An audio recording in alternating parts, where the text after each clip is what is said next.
Yeah.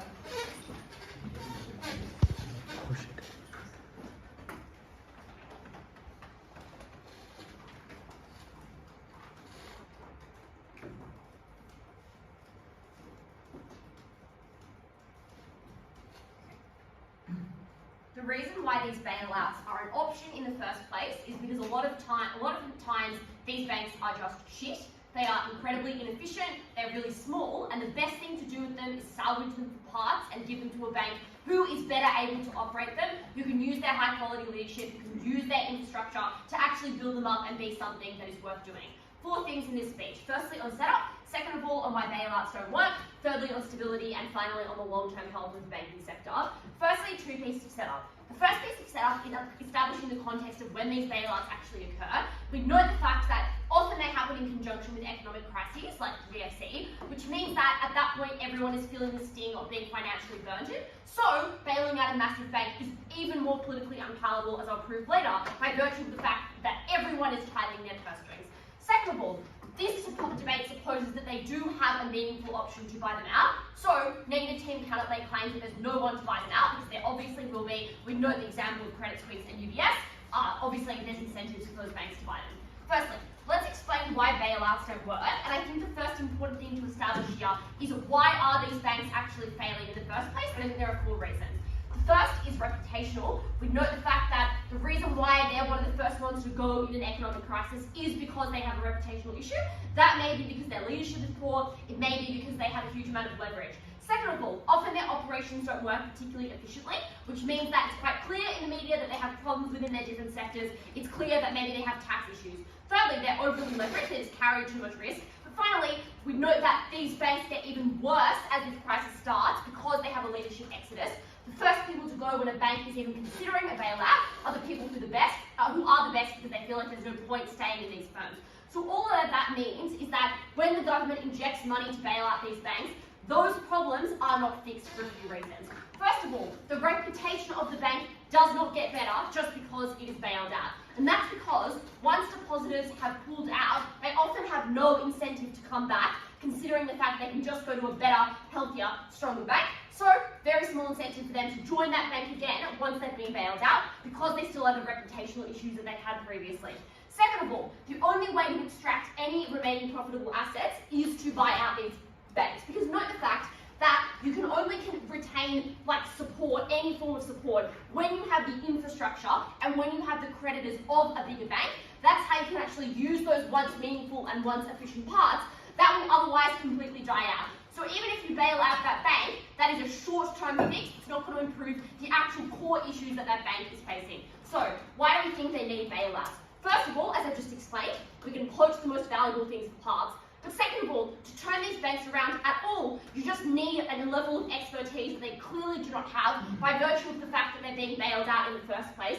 We note that things that looks like creditors, it looks like investors, it looks like leadership, and it just looks like a more healthy and solid reputation that people are actually willing to put their money in. Second of all, why do we think bailouts actually are very politically unpalatable? Noting 2 things here.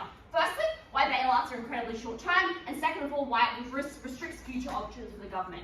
3 reasons why we think that bailouts are quite unpalatable. Firstly, they often require a massive sum of money up front from the government, and because they're a failing institution, most voters will see this as a really bad investment because you're bailing out something that is deemed unhealthy and deemed failing. Second of all, often bankers are the most politically unsympathetic actors, so it's quite hard for the government to explain why bailing out this bank is a good idea, given most people don't like the banking sector. And so spending a huge amount of money into a failing institution is often quite uncomfortable. But thirdly, the government is just bearing a huge amount of the cost here, so all of the risk falls onto the government, and that is also extremely hard for them to market and hard for them to manipulate into being good. What are the impacts of this? Firstly, when the bailouts are politically unpalatable, when you do more of them, they become more and more politically unpalatable, and that's because you're putting more money into failing institutions, and voters are going to get increasingly pissed off about the fact that you're doing that. That means that your bailouts, in order to respond to that criticism, become slower and they become more efficient because the government has incentive to do things like hide the fact they're doing bailouts, or not even as much as that, just have incentives to do them slower so that they have less reactions for it.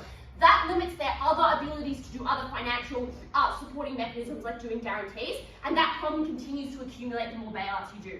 Second of all, we note the fact that this often happens in times of high political sensitivity. That's because everyone is feeling the pinch of a recession or an oncoming recession, which means that the perception of a government bailing out a failing bank is extremely unequal when everyone else is also suffering the same amount, when businesses are also going under. Obviously, the government is not bailing out every failing business, but it is bailing out this bank that we particularly don't like. How do we think this translates? Two things. Firstly, bailouts often need a huge amount of bipartisan support, and we know the fact that that's less likely to occur when you are continually bailing out banks. That means you get a huge amount of public backlash. And second of all, it means that firebrands like populist parties can weaponize that backlash and use it in extremely pernicious ways to show that the government is bailing out failing institutions. That is obviously bad. Thirdly, let's talk about stability and why this likely decreases it. Two things to say here. Firstly, on contagion, and second of all, on losing money during a crisis. Firstly, on the contagion, we know the fact that when you prop up a failing bank, a failing bank is just far more likely to cause a bank run. And that's because people assume that this bank is fine, they put their money in it, but then when they realise the bank is actually still failing despite being bailed out, that is when you take your money out of the bank, and that is what causes the bank run. I don't think I need to explain to you the impacts of a bank run. Obviously, huge amount of contagion, huge amount of stress and chaos causes things like really high inflation. Second of all though, we note the fact that when the government is using all of this money, they have to make that money out some way, so they have to raise capital or it'll cause a massive amount of inflation. And what this obviously causes is a huge amount of panic. But also you have less financing now to respond to other crises that are also happening at the same time as that economic crisis. So you have less things to spend on like infrastructure and welfare, and you can't do those kind of economic policies, noting the fact that they are often a far lot better. But secondly, the impact of this is we note the fact that if this is happening in the US, they have to do things like raise their debt ceiling, particularly if they're like bailing out a particularly large bank, and that is obviously bad, requires a huge amount of bureaucracy. Finally, let's explain why the long-term health of the banking sector is bad when you bail out banks. Two reasons. Firstly, you obviously have a moral hazard problem. That's because when banks are continually being bailed out, there's a perception that they think they're too big to get not bailed out, which means they're more likely to take on high amounts of risk. That looks like things like giving out bad loans. It looks like things like increasing their leverage and caring less about their credit score, because they believe that they are too big to not be bailed out if a smaller bank also got bailed out, which means they're likely to take on risks they should not. But second of all, banks being bailed out means that these banks that are bailed out don't actually form any meaningful competition in the market, because even though they are bailed out, no one has any trust in them. So if that's opposition wants to make an argument about monopoly, we note the fact that these banks do not actually provide the meaningful competition that they probably are going to say that they are, because there is no public trust in them. So what's important to note at the end of this speech? First of all, bailouts are incredibly inefficient because these banks still have the same problems as they did before the bailout, and simply increasing the money they have does not actually fix any of those problems. But second of all, the public hates bailouts. They think that they are a huge waste of money, but also they already hate the banking sector. They're a particularly unsympathetic actor. And thirdly, bailouts are the thing that's likely to cause the most amount of financial instability, cause things like bank runs, and when this is already operating at a time that people are highly economically scared, it causes a huge amount of chaos for the government that other government parties can weaponize, and that is obviously bad. Very proud to affirm. Thank you, Steve.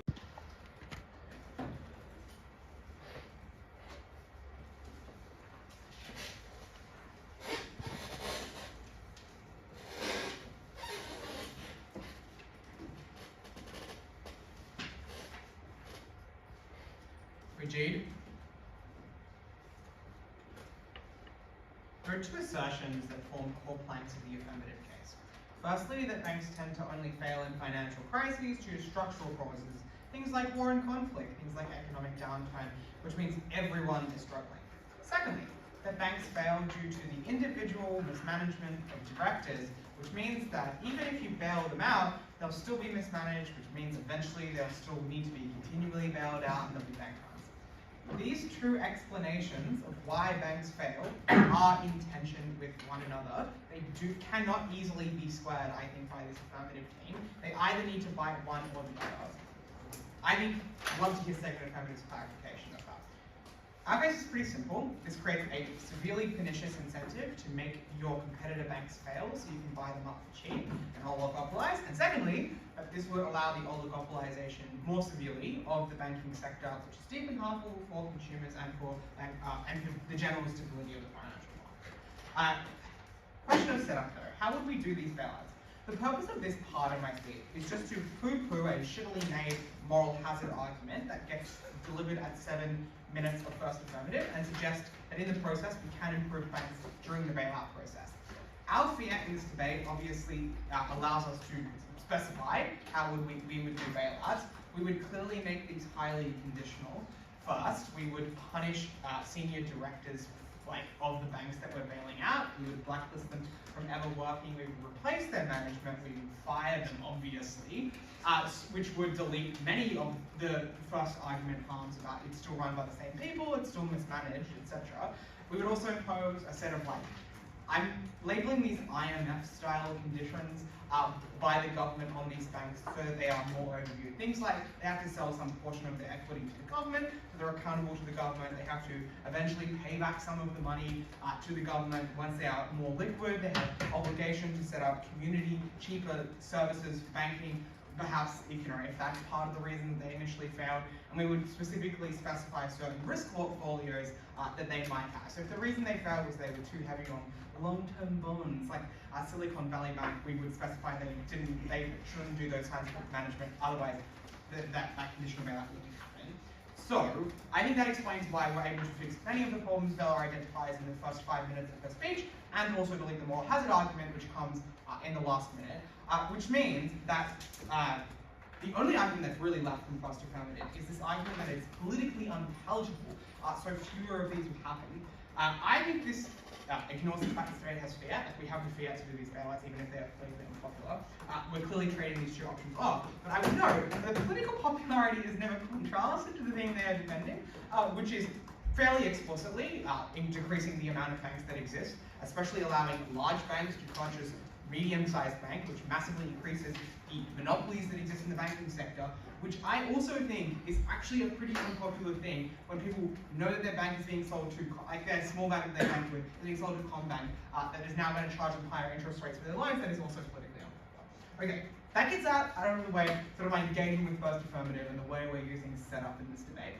And now I'm going to get to the two arguments that form the crux of our case. First, this creates pernicious incentives among other competitor banks to have their competitors fail. Why is it in their incentives for their competitors to fail? Because when they do fail, there will be less competition. They can extract more from the market because they are able to charge more and not have competition drive those prices down. It's clearly in the incentive of a bank that is run for profit. Secondly, due to the fact that when banks are sold, they cause significant market instability when they have failed, the sale tends to be pretty quick because you want to find someone pretty quickly. Which means they're often sold cheaply, so you get valuable balance sheet assets, loans, IP, cash, contracts, mortgages, securities, for generally far less than they're worth. So it is generally pretty good to purchase a bank when they have failed. Thirdly, there is relatively little competition, because Bella's analysis that this typically happens in times of crisis means that there are a few banks that are at scale to be able to purchase a bank during these times. Which means they also need to run something at a loss for a period of time. Which means the only banks that are capable of doing this are the biggest banks in the industry. Which means they have less competition with each other for the sale of it, which means they can also get it at a low price. How then do they do pernicious things to help other banks fail? They do things like selling their assets that are things that your competitor bank has heavily invested in, which drives the prices of those assets down, which drives the liquidity that they are quickly able to access down. Secondly, they directly attack stocks that bank has heavily invested in. They do things like selling those stocks to drive down the value. They do things like shorting those stocks to drive down the value of those stocks and decrease their stability, which again contributes to liquidity crises in these stocks. Second, they start, I'll title this mechanism Marcus Gossip.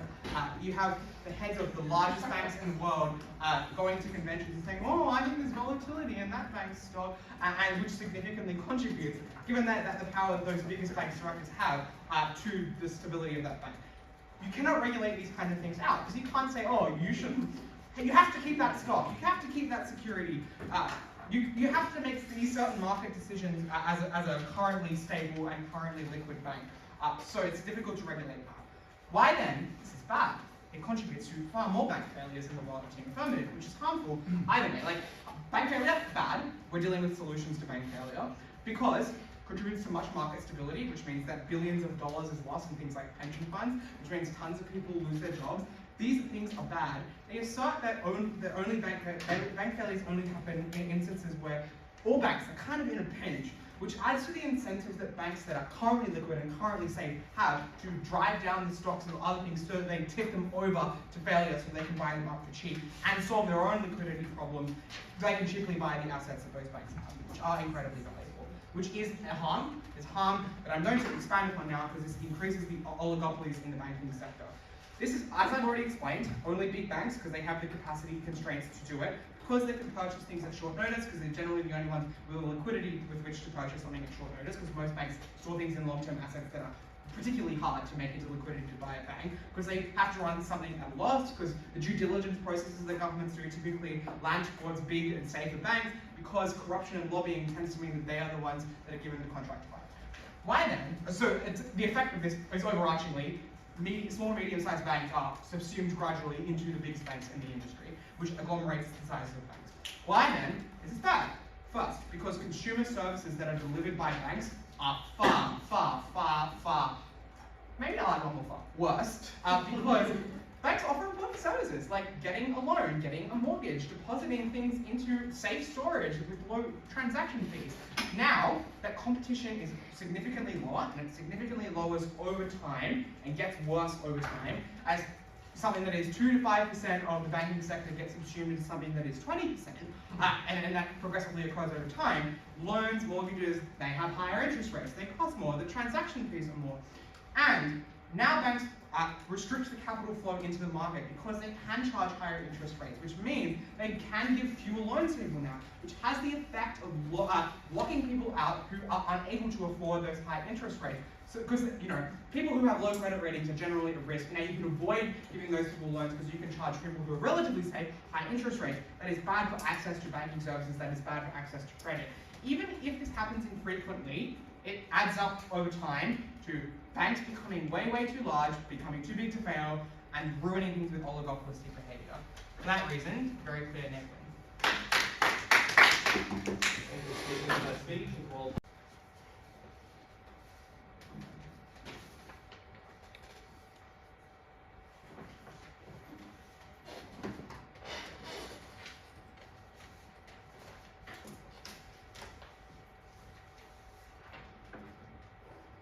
Two weak arguments before the three questions in this debate. The first big argument is like, this will tips, like some malicious banks will tip other banks into failing. And this argument is truly quite insane. You might think that Westpac doesn't want to cause a financial crisis. You might think that their first preference might in fact be to work with the Commonwealth Bank as their competitor, in fact avoid anti-monopoly actions through collusion rather than deliberately causing the GFC. But second is, even if this was to occur in incredibly rare circumstances, there is enormously harsh criminal punishments, which literally means that the risk of getting caught is not worth any potential benefit, and any actor is unlikely to do this sort of policy. Second, they say, and this is their big gotcha, there's a tension in your case. Is it a structural reason that's causing the failure of the banks, or is it a crisis? And I'm like, guys, the banks which have the biggest structural problems are the first to fail during an economic crisis. And the reason is because when people notice that a bank is a little bit weak, it has bad fundamentals, they are most aware of that during a financial crisis with large media attention on those banks. They withdraw their funds and do not continue to bring back the money to those banks. But it's often because in trying to protect that bank, in trying to shore up depositors that are fleeing, banks have to sell their assets under market value, which means that they incur a large amount of losses in order to avoid that. And as such, it means that the banks that have the weakest fundamentals are often the first to collapse in financial crises, and they can't recover, even if their fundamentals were previously solid under healthy economic conditions. So, what then does that mean for this debate? Three arguments I'm going to make. First is I'm going to win on their own question about the long-term health of the banking sector, but I'm going to note I don't think this is that important. It's very obvious that if we actually get a worse financial crisis, that will lead to greater long-term suffering in the banking sector. First thing is I'll actually explain the moral hazard argument that despite being made at 7 minutes, was actually still made to completion, and I don't think got a genuine response. Because the argument is actually really simple. It's just simply that banks are more capable and more willing to increase their risk when they know that the government ultimately will bail them out. This argument works on two levels. It works on a personal level. When you know that you'll probably keep your job as an employee, you're less likely to expose the types of risky behaviors or things that you might find are a little bit problematic in that bank. You're more willing to do the sets of high risk lending as that employee when you think that that bank is likely to continue in the future through a set of bailouts. But it also works on the broader scale. That is, shareholders and investors are more likely to continue investing in a bank, even if it is conducting more risky or dangerous behaviors, because they think that their value of that share will be protected from a set of government bailouts, which means that the types of banks that do riskier business have more investment, they have more incentive to continue that risk when they have more confidence that the government will bail them out. I think that needs a better response. But second is, even if you didn't believe that we got a worse long-term health of the banking sector because of moral hazard problems, their monopolization argument actually works in inverse. And the reason is because they never responded, I think, to the damning piece of analysis that Bell gives you. That often these banks that do survive a set of bailouts never actually realistically form a meaningful competition in the long term for these banks. But they're perceived to be relatively effective competition because of that historic strength. The greatest example of this has to be Credit Suisse, which used to be one of the dominant banks in the world, which was claimed to be one of the essential banks that if it went under would undermine the entire world system. But now it's like ranked like 70th or something of the largest banks before it was bought up by UBS. But it had this enormous perception that it was a real competitor to UBS, even though because of a series of scandals and the fact that it lost so much strength, never realistically was. And as such, they need to actually disprove all our material explaining why bailouts lead to relatively inefficient banks going forward into the future in order to win the question of monopolization. But that's secondly, if they even prove this monopolization in the first place. Because their argument is basically, during a financial crisis, it's a bad idea to let other companies buy up companies that are struggling. And this is insane. Obviously, there are some companies that have endured sets of losses and they are now undervalued compared to their historic market price under good economic conditions. That is fine. It is genuine and meaningful profiteering and market incentives for people that have large amounts of capital like BlackRock to now go in and actually use that capital in order to float and keep those businesses alive or to buy up their assets. We think that is legitimate. But secondly, it's legitimate even specifically in this instance because uniquely big banks are taking on a number of sacrifices in exchange for that long-term profit incentive that these assets are valuable. Those are threefold. First, they're taking on enormous sets of risks. When you buy up a small bank or a bank that is failing, it is failing for reasons that are usually quite unclear. They often have incredibly messy books where it is actually uncertain which types of branches are actually valued at what rates and whether what they say they have on paper is worth a fraction of that in reality. And as such, that uncertainty means that the banks need to price that in and as such should be compensated for taking that risk. But second, it is that they are consuming an enormous amount of their own resources, their own expertise, their own genuine work and hours in order to salvage as much from this bank and turn it around. We think that work is legitimate. Why shouldn't these banks profit if they invest their people and their staff in order to turn these companies around? We think that is genuine capitalism at work. But last is, do they actually buy these banks at a super big discount or on big fire sales? We think often banks are willing to take a bit of a haircut and actually not buy these banks at super cheap prices. That is because they care about the stability of the banking sector. If too many banks begin to go under, that actually undermines their profitability, right? And leads to a further contagion, which means that big banks are often likely to pay rates that are relatively reasonable because they genuinely have incentives to try and turn this bank around. They don't want to play it hard and only buy it at the cheapest bargain possible. Secondly though, I just don't think this is that important. Maybe the long-term health of the banking sector gets a little bit worse. The most important question in this debate was who has a better capacity to respond to financial crises?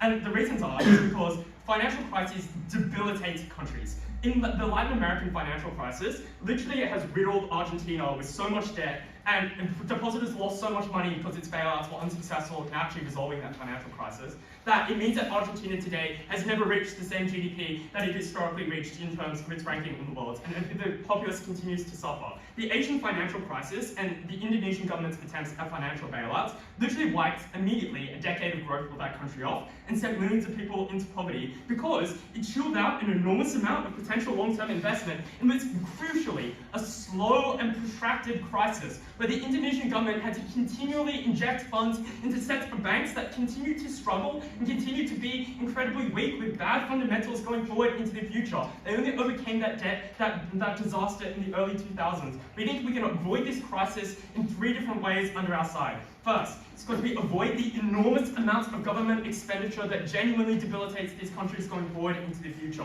The amount of debt that these countries have to incur to bail out sets of banks is enormous, and paying interest rates on that debt literally cripples them into long term. But it is secondly because inflation, if you can imagine, when the government buys up a bank and spends like $20 billion injecting money to salvage that bank, that money goes somewhere. And it is shown in the prices of goods that people face on the ground, but it also causes an enormous amount of financial volatility. Typically, governments want to finance their money somehow, so they now go to the market with higher interest rates to be able to acquire treasury bonds in order to finance this bailout, yeah? And so you get higher interest rates and a huge amount of uncertainty about how that is in the short term going to affect these crises. So, bailouts, because of the enormous amount of money involved, actually increase the short-term volatility and the short-term risk of financial crises. But, critically, they're done so much slower, and they're done so much more half-heartedly, because the side opposition, I don't think, really can grapple with the political toxicity of these issues. They say monopolization is as important, but no, when people are starving because a financial crisis means that government welfare had to be slashed, they care so much more about money in those instances that we think this is why you get slower response to genuine crises that could be resolved with greater government response under our side.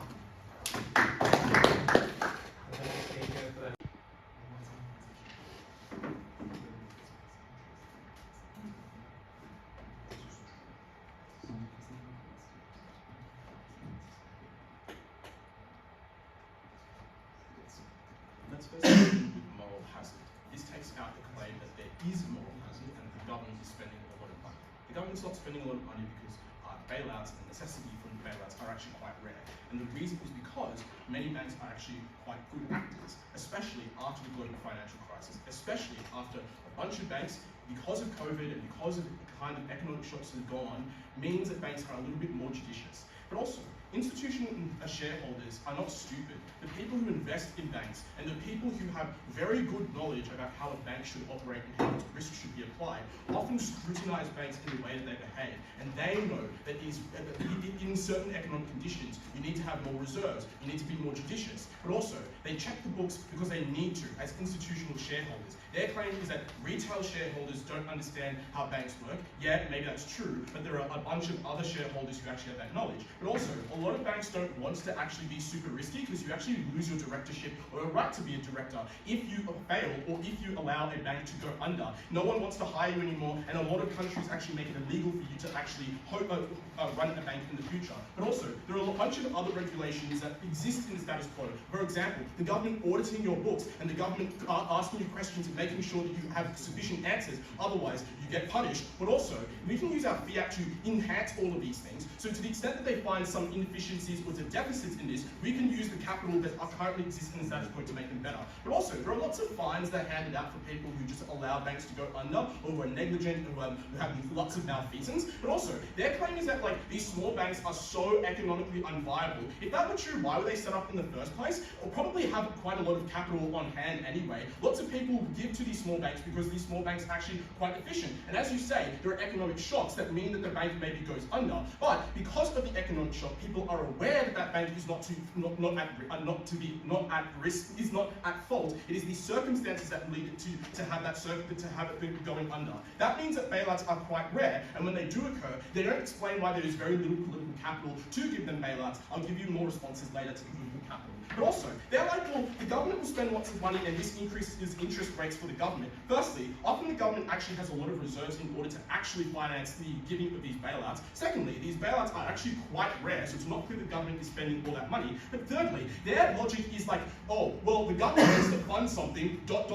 interest rates go up. Clearly, the government not only just has reserves, but can also sometimes go into debt, which means, like, clearly the government has the capital to actually finance certain bailouts if it needs to. But also, governments not only just use their own personal reserves from taxpayer money from government revenue, but also require banks to, contribute to a certain fund that is, paid maybe per annum or paid every month to ensure that there is a pool of money that means the government can deal with these kinds of instances. That means that bailouts are fine, bailouts are not as expensive, but thirdly, we would say that bailouts are fine for the future because it protects the economy into the future and actually maximizes the amount of capital in the economy, maximizes the happiness in the economy because we are able to beat out a lack of competition. So we think that bailouts are quite fine and not that costly. Then they say that bailouts actually do not lead to economic benefit because of these small institutions that go under, they are able to recoup investor confidence and there's no competition as a result because no one wants to leave their money with them. The first thing is, I don't know why this is asserted. Like, clearly, of course, some people still will bank with Combank and will never change their banking with Combank, but often people bank with small banks for a reason, which is that they still have better deals or can cater to their specific circumstance. So yes, maybe it goes under because of an economic shock, but it's unclear why they wouldn't put their money back into that bank, given that that bank has been bailed out and now has the tools to be able to protect their money again. But also, bailouts actually give people their money back, so it's unclear why people are so angry at these banks for going under. But also, we think there are better, some of these smaller banks often have better investment of money. For example, in rural areas, there is a bank that invests into your businesses specifically, whereas if you invest in Combank or you leave your money with Combank, it doesn't go to your businesses. They aren't, they're not like, giving you equity capital in the area or the proximity that your children are going to school, that where you purchase things or where your business is. So I think that the circumstances that lead people to small banks that die after an economic shock are the circumstances that lead them back to them again. But also, people see that a director's change because of if the director is necessarily at fault and it's not something that is like an act of God, then the directors who change, if it is due to malfeasance, that director change is a signal to those people that actually the bank will improve and that the management will actually be slightly better. Then, they say that big banks are just better at managing money. Firstly, you never explain this. We give you reasons at Oscar that go unresponded as to why there is less competition in the market. And you need to weigh that against all of your slightly more efficient banking. Like, we have the benefit of avoiding agglomeration, avoiding the monopolization and oligopolization of markets, and you have a slightly more efficient use of money. But why is it more efficient? You don't explain that Combank isn't just going to put that money into their CEO's pockets. You don't explain that Combank is a better actor with this money per se. You don't explain why it is more important to have these big banks have that money. But also, they then say that bailouts are very unpalatable. One, this debate presumes that we are doing bailouts, and we are also presuming we're doing your thing. This is not a particularly important argument. But secondly, you don't prove that they are unpalatable because people aren't stupid. They know it's economically necessary to actually bail out certain banks. Of course, it is economically palatable to bail out a bank and then punish malfeasant directors after we do an inquiry into them. There are a multiplicity of factors that lead people to decide whether or not a bailout is important. Usually people are okay with bailouts. They're unhappy with people getting away with malfeasance if it is proven that there is malfeasance. But also, people need their capital back, like mortgages need to be saved. And it's unclear why people don't have the palate for living under a roof. Then they're like, oh, well, this will assist bankers, so people hate that. This is, excuse the sibilance, this is silly and symmetric because on your side, you are still assisting the bankers by giving them another bank. So it's unclear why there's any delta there. But also, you don't impact this argument very well. You say that this is slow, but side negative, side affirmative, we ask you, firstly, why is it slow? It's more politically unpalatable to delay. But secondly, you misdiagnose the symptom of slowness. Sometimes it is slow because we need to do a lot of due diligence, we need to do a lot of investigation as to whether or not we're to do a bailout in a certain way. What types of assets we're actually going to bail out, because we don't bail out everything. Sometimes we insure people's loans. Sometimes we, let the bank fail itself and just allow people to have their assets back. Or we save everything, the whole structure, all the employees, all the CEOs, we save them. It's unclear that that delay is so harmful. Then we tell you something in our case that is so important, which is that they destabilize the banking sector for two reasons. Firstly, because some banks want to metastasize. That is Combank, that is Westpac. Of course, they don't metastasize in the inner CBD. Most people are banking with the big banks there, but in rural areas, this is a lot of capital to do. Notably, a lot of farmers are also quite rich, so you have an incentive to metastasize there. But secondly, it's also cheaper than the counterfactual where you have to do M&A to acquire a lot of these banks. M&A is very costly under your side. When the bank fails,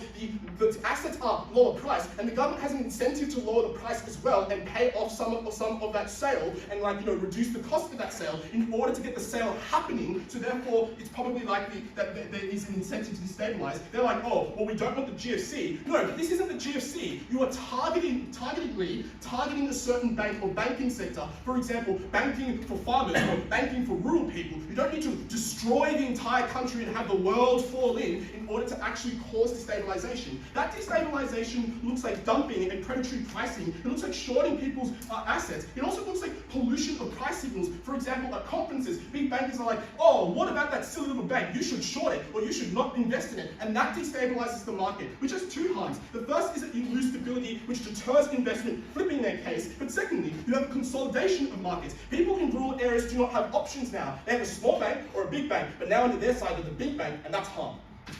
I think this video.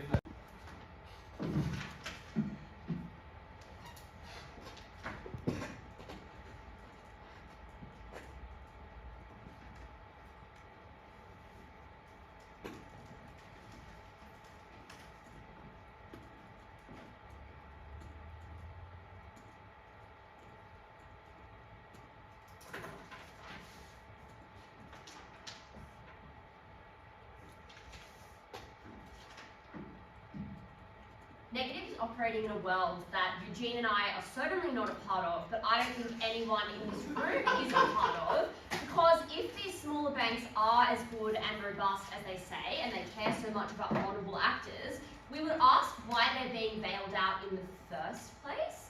But also, steering a sinking ship back to shore is so much harder than they say it is. Because it's not just about bailing that bank out and replacing their leadership and then you're all good and right to go. It's a much more difficult process. It's incredibly complicated. But also, you're fucked. Like, your reputation is so far gone that it is just not like what Jez says, that all your depositors come back to you because they care about your niche market interest. Obviously, those people care most about their money being protected, and at the point where your reputational damage is so far gone, they will go to the thing that they think protects their money the most. So it is obviously a silly thing to bail out these banks at the point where the damage is already gone.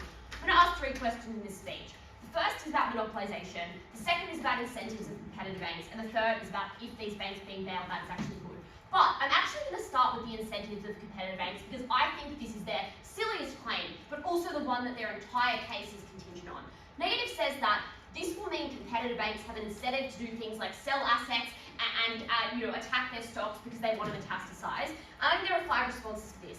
The first is just let's plausibility check it, because they could also do this in the status quo. Like, they could just try and fail out all the other banks, they can buy them up. That's absolutely an option for them to do, and they do not do it. Second of all, this would cause a massive crackdown on banks via antitrust laws. Like, the government is pretty cognizant of the fact that the banking industry is not overly regulated. This is probably the thing that pushes them to regulate them more. Thirdly, these massive banks are taking on a huge amount of risk in bailing out these banks because you're literally taking on failing assets. So it's just unclear to me why this is a good way to raise capital. What an odd thing to do. Like, literally just like appeal to a rural market, buy some cryptocurrency. There's a million other things you could do to raise capital that aren't buying a fucking sinking ship.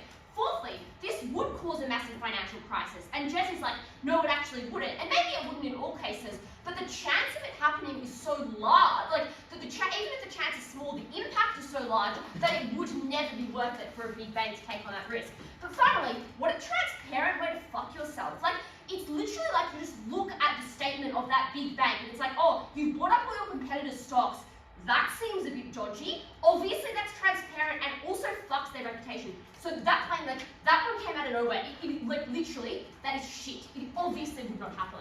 Second of all, let's talk about monopolisation. Because Negative's claim here is that it's only the big banks that can actually buy these small banks. And that means that they're able to do things like lock out their most risky consumers by increasing interest rates because they can be reliant on other customers. The first thing I want to point out, before I move on to responsive, is that if these banks continue to exist, as we've said to you, at me, and to Eugene, they are not the meaningful competition that this affirmative thinks they are. But how do we actually mitigate the harm of monopolisation? We provide you with 2 defensive claims, and then I'm going to move on to 2 much more assertive ones. First of all, we think it is a trade-off having this monopolisation for the government not having to sink a huge amount of capital. Eugene told you that financing bailouts increases inflation massively, which then increases interest rates. But second of all, we think there is actually a meaningful amount of competition by virtue of the fact that things like internet banking exist, by virtue of the fact that international banks exist because of the internationalisation of the banking sector. So that means there is actually some competition. But now let's explain more assertive claims, because the negative team's case is contingent on believing that small banks can offer good deals to vulnerable consumers. And then basically what Jez says is like, like there are some really good rural banks that people rely on, and those ones are really important. I think that's obviously an anomaly of the situation, but more importantly, these small banks are the ones that are least likely to be able to take on the risk, right? Because they don't have a massive amount of assets in their portfolio, because they don't have the capital of a place like CommBank or NAB. So that means that it's just untrue that it's the smallest banks that are taking on the most vulnerable consumers, because they just don't have the ability to leverage that highly. It is the most vulnerable people that need the bigger banks, because those are the ones that can actually provide them with the best deals, because the way that big banks compete in the banking market is by having the best deals to attract customers in. And if they were more exploitative, if they were so exploitative, as Jez says in the status quo, why would they be so popular? There is a reason why big banks are popular, and that's because you are actually able to get an incredible amount of bang for your buck. And so it is just untrue their claim that smaller banks are so good. But second of all, they have economies of scale and profit to cushion the blows, which means that they're just able to provide a huge amount of stability that this negative team is never able to contend with. Finally though, let's ask the question of, are the banks that are being bailed out actually good? Because negative says that we can do things like replace the management of these small banks, we can do things like place conditions on them, which means that once they're bailed out, they are actually quite good.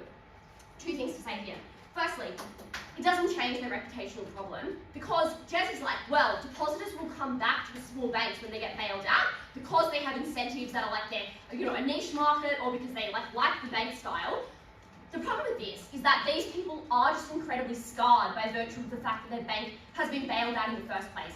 So that probably means that I don't want to take on the extra risk of going back to that old bank that has just been bailed out. But second of all, those people are likely to be the most vulnerable consumers in this debate, so those are the ones that are least likely to return. Maybe you get some return of big depositors that are willing to take on the risk of going back to a bank that has just failed, but I think that probably represents the minority of people. And negative never contends with the fact that the reputational damage of a bank that's been bailed out is so high by virtue of the fact that everyone knows about Credit Suisse and UBS. It is clearly an issue that the media capitalises on.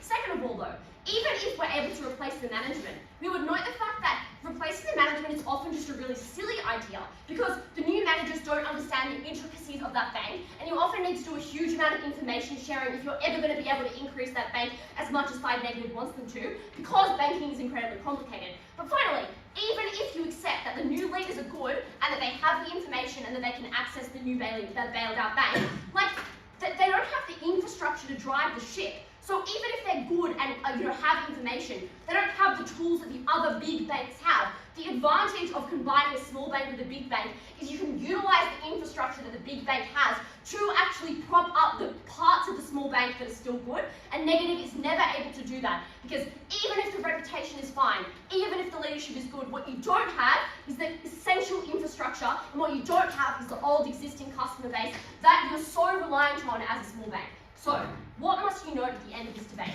Firstly, monopolisation is not nearly as much of a harm as negative thinks it is. The reason why big banks are so strong is because they're able to take on more vulnerable customers, because they're able to take on that risk because they're so big. But second of all, the banks that are being bailed out are being bailed out for a reason, because they are failing, because their reputation has failed, and because they clearly don't have the infrastructure to support themselves. Finally, it is just obviously untrue that competitor banks under our model would try and fuck over smaller banks.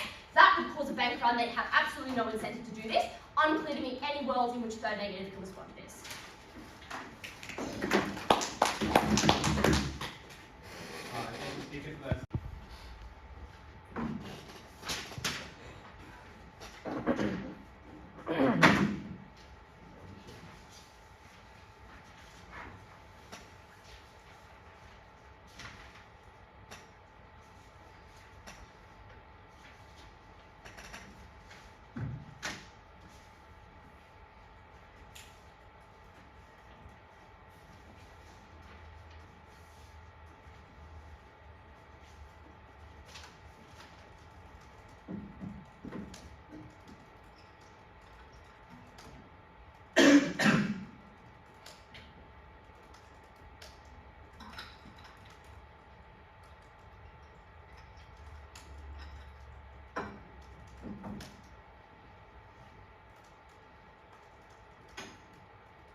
almost all of the big banks that dominate the American financial sector today received bailouts during the GFC. The idea that you can't return after a bailout is clearly absurd, and clearly the reason we've elected to do a bailout rather than just rescuing their assets and letting them die is because the government believes there's some chance that they should come back. This claim that they could never come back is completely afactual. Alright, I'm going to start with responding to their point about a lot of money, because there's a tendency in debate to be like, oh, they earn nothing, this didn't make any sense. This argument about providing a lot of money is smart, makes sense, I think it's the correct case. Bunch of responses to explain why it doesn't matter that the government's having to spend a lot of money. First, we're in the context of an economic crisis, so we're probably spending a high degree of money anyway. This probably massively dwarfs that. Second, the size of the financial sector in your country is highly, highly correlated with the size of your government and the size of your overall economy, which means that the countries that have the most money in their government also probably have the largest financial sectors, and if you don't have that much money, you probably don't have that larger financial sector such that it requires a bailout. Third, often in an economic crisis, debt can actually be relatively cheap, and the reason for that is that individual consumers run away from riskier assets like securities and run towards things like bonds because they're safer, and that makes it cheaper for the government to be able to raise capital, so they're able to. Fourth, I'll note that their math on market interest rates improving due to the crowding out effect is symmetric. The reason that on our side, the government has to raise that money in order to bail out the bank, whereas on their side, the individual banks that are buying this bank have to raise the capital, so they're going to have to go to the market to get access to that capital. So on each side, there's an actor who has to raise an amount of capital in order to buy this bank, whether it's through a bailout or through the purchase. So you're still going to have an actor going to the market demanding credit that symmetrically increases the demand for credit, which means the crowding out effect is symmetric. The claim here, by the way, is it's slower. Well, you're the side that has to wait for a tender process. You're the side that has to wait for the banks to liquidate an enormous amount of long-term assets before they can afford to buy it. So on the metric of quickness, clearly far easier for the government to make an instant decision rather than have to wait a series of weeks, often even longer, for banks to be able to liquidate the amount of assets that they need. Fifth response is often you don't need the full cost of the bank to do the bailout. You don't need to fully buy the bank, right? All you need is a sufficient amount of money to get the bank back over the line, such that they are now liquid and creditworthy. And finally, I'll note that the government adding money to the economy in this instance is actually just a benefit, right? Because on our side, you get back that bank, that means you have another bank that is able to provide credit to the market, and that makes the market better and more healthy in the context of an economic crisis. On their side, not only do they remove a bank so you get a credit crunch there, but they also then use a bunch of the credit that existing financial institutions would have been willing to give out to the market for them to have to use that credit to buy this bank. So the government putting more money into the economy in the context of an economic crisis, particularly into the financial sector, rather than requiring a bank to use an enormous amount of capital it previously would have put into the financial sector, is a harm. Government stimulus, this literal claim is government stimulus in the context of an economic crisis is bad, literally an absurd claim. Okay, I think that's out of this debate. Let's now look at the health of the financial sector. First, on moral hazard, I don't even think they try and defend this after Oscar's setup. Oscar destroys this in 30 seconds. We explain individual sanctions against the people who are doing this. Second, conditions on the bank in the event that this happens. And third, is that you also probably don't want to get sold, often at a cut price that you don't even get to negotiate, that the government is negotiating for you. So you probably also have that incentive to not want to exist on either side. But secondly, their second claim is then on financial stability. There's going to be a bank run. First, bank runs are probably symmetric. If you're worried that your bank is going to get sold to another actor, there's uncertainty around the fact that your bank is going to continue to exist, who is going to buy it, are we even going to be able to find a buyer? That also creates the uncertainty that creates a bank run. Second, if you're, as Bella says, willing to leave and then go back in, then you probably understand that there's likely to be some degree of volatility. Third, there's a lot of mechanisms we can use to stop a bank run. Things like deposit insurance, things like caps on withdrawals. There's more than enough ways to stop this. The next claim is on market efficiency. These are bad banks that we don't want existing. First, this is massively afactual. Lots of the banks that received bailouts during the GFC are now the biggest players. Secondly, often bailouts involve, as we explained, changes of leadership, so it gets better. But third, when we are doing a bailout, that's because we've made the decision that this is a financial institution that is worth saving. Right? You don't have to bail them out or have them sold off to anyone. What you can just do is just rescue their troubled assets such that the cost doesn't get passed on to the rest of the market of the consumer and then let them die. This debate exists in a context in which the government has made a decision that this is a financial institution who is worth saving, so therefore, and if that's not true, then this is not one that would receive a bailout or your thing, we just bail out some of their troubled assets and let that bank die. Fourth, I just deny the huge difference between the smartness of the finance bros at different companies. Fifth, I'll note that often the best don't leave in this context. Like often we're able to pay the largest bonuses after we receive bailouts, and that's for the reason that they have literally free capital. Like the biggest bonuses got paid out directly after the GFC. And sixth, turnover rates are massively high in finance anyway. So the idea that like, oh no, they're not going to know. Well, there's going to be a new director in place in your world in 5 years anyway, because there's massively high turnover rates in this. And the seventh reason they're unlikely to come back is because there's actually a huge vote of confidence associated with getting a government bailout. Because when the government bails you out, they're saying you are such a good and systemically important financial institution that we want you to continue existing. We've selected you especially to receive this bailout because you are such a good and valuable financial institution. What that means is that probably they will continue to, this will be something that people will continue to have faith in, as they've had faith in all the banks that received bailouts during the GFC. Our next claim is that you're likely to have an incredibly pernicious set of incentives. You're likely to have an incredibly pernicious set of incentives to have other banks go down. We describe various ways in which you are able to bring those banks down. Bella provides 5 responses. First, this could happen under the status quo. Well, yes, but then you're not guaranteed the chance to be able to buy that bank. So like you could make them go down, but you don't have the incentive to because you don't get the chance to buy this bank at a cut price. Second, they explain there will be a massive crackdown. This is preempted at Oscar. How exactly do you crack down on this? Like, no, you've seen that this bank is about to go down, and we're going to require you to continue to hold those assets. No, you can't sell those shares of a clearly distressed bank. What exactly does this regulation do? By the way, if they're putting regulation that says you can't sell the shares of distressed assets, that like destroys the financial institution. Imagine it's like, oh, this bank is fucked, but for financial stability, you've all got to hold their shares. No selling the shares, boys. Like clearly a fucked piece of regulation that would destroy the financial sector. Their next claim is, well, you're unlikely to want to because this would create a crisis. First, you don't need to create an overall crisis, you can target a specific bank. Second, SVB went down, that didn't lead to an enormous financial crisis. Third, I'll note that banks often have incredibly long time horizons, they're happy to take short-term losses. And fourth, volatility in the market is very good for banks because banks are trying to generate alpha, which is trying to figure out what market volatility they can figure out is going to happen that the market hasn't already priced in. And when volatility increases, there's more movement in the market for those investment banks to profit from. So it's actually often very good for banks to have a series of volatility. The next thing they say is, well, no, you wouldn't want to buy it for cheap. You'd want to pay a good price because of market stability. How does you getting a cut price deal for a bank influence market stability? And you're not worried it's not going to get sold. Like the government's got to sell it to someone. Clearly you have an incentive to buy it as cheaply as possible, and that means that you now have direct incentives for big banks to create a lack of stability in the financial sector. Our final claim is that big banks now this creates an enormous amount of agglomeration, which means that there's less competition in the banking sector.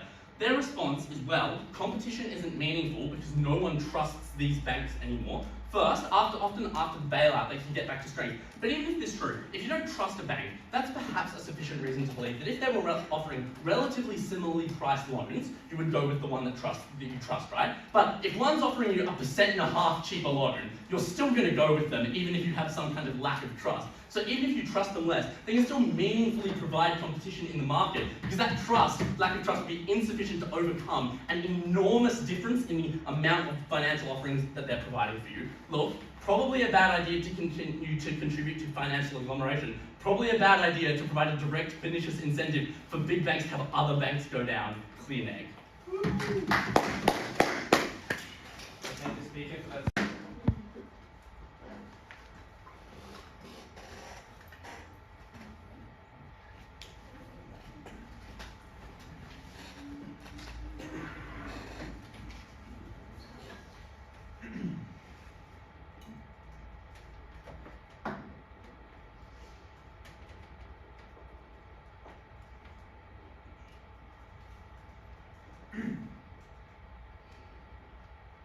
There are 3 affirmative claims and 2 can be dismissed easily with churlish and uncharitable responses.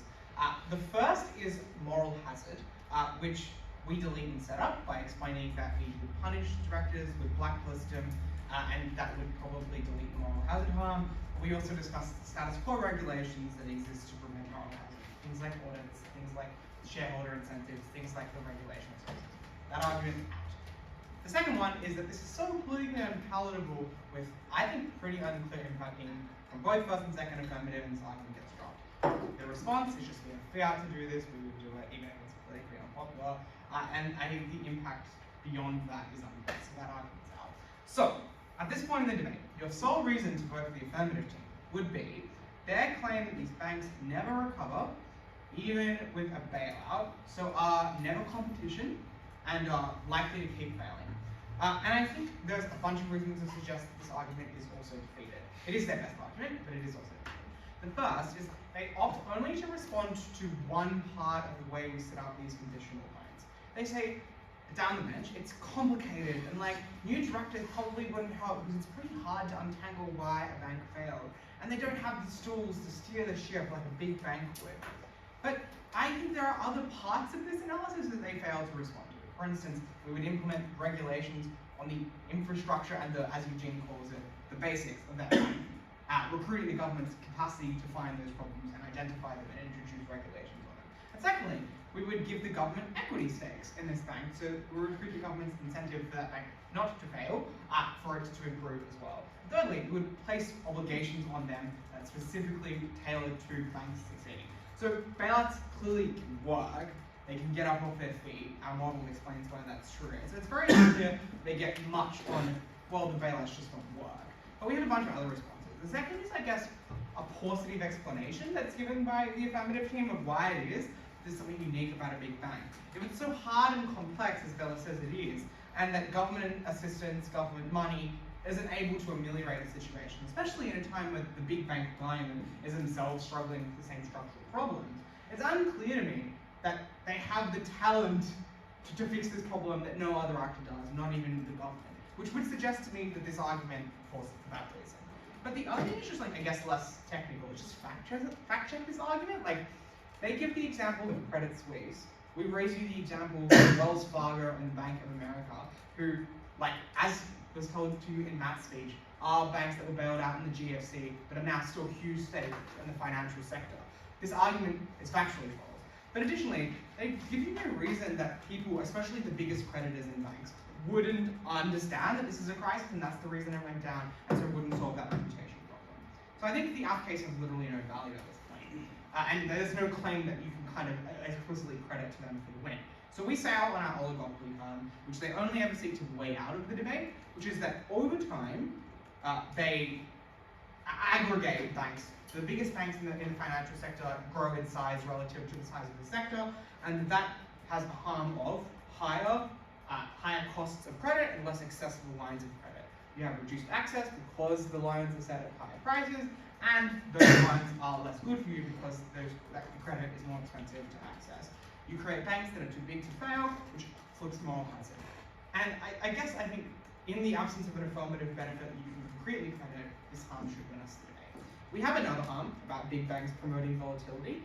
I think if you believed Matt's defense of it 4 minutes ago, you're welcome to credit it. But I don't think it's critical for you us winning the debate.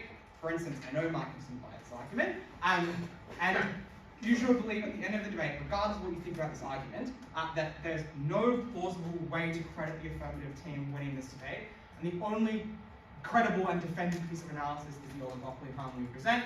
For that reason, this is a negative win by a close but clear margin.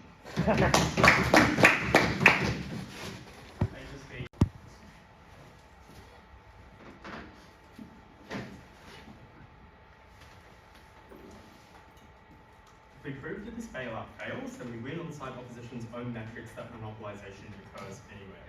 And I just don't frankly understand how you continue to recoup investors and depositors when your reputation is shredded and any faith in that bank has been destroyed. I don't understand how you reverse your losses when you've lost a huge amount of your market share and your economies of scale have been lost, when your leadership, literally Oscar says, we're going to chuck them out and gut them. So you have no one that has any institutional knowledge nor connections to your investors. And I just don't understand how you meaningfully raise any form of realistic capital when your share price has plummeted and you're seen as a highly risky investment. Maybe some banks in the depths of the GFC got bailed out successfully, but are there any structural reasons, enjoyers? Like, why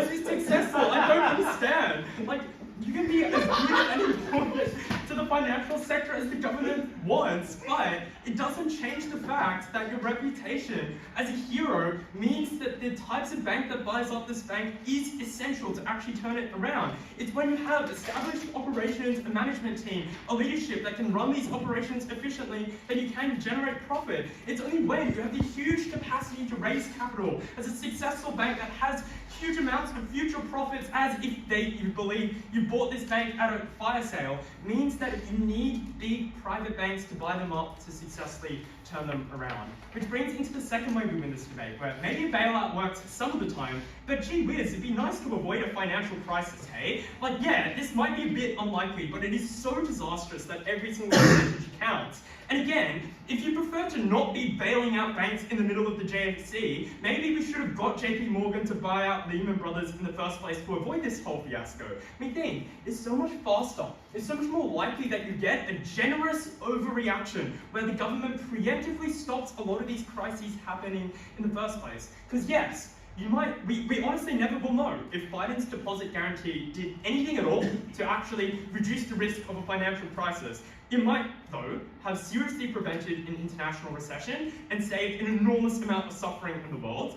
And you would only get Biden's deposit guarantee when politicians really didn't want to do a bailout, yeah? And when they were leaving it to the absolute last moment, crossing their fingers that they didn't have to do this type of thing because it was so politically toxic and cost so much money. And that is why, when UBS bought out Credit Suisse, it happened well before Credit Suisse was at any serious risk.